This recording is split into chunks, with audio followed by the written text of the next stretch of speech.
Тяжелейший год, тяжелейшие условия, и самое главное, что он, к сожалению, не кончился до сих пор. И, судя по всему, весь учебный год будет у нас странным. Новый учебный год не будет прежним.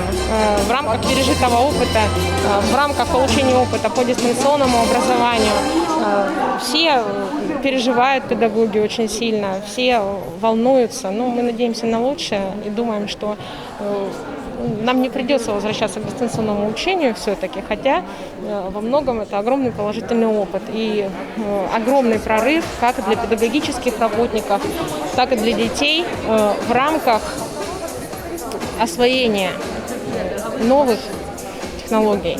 Мы все должны иметь очень четкое представление о главных задачах проекта образования. Задач две, коллеги.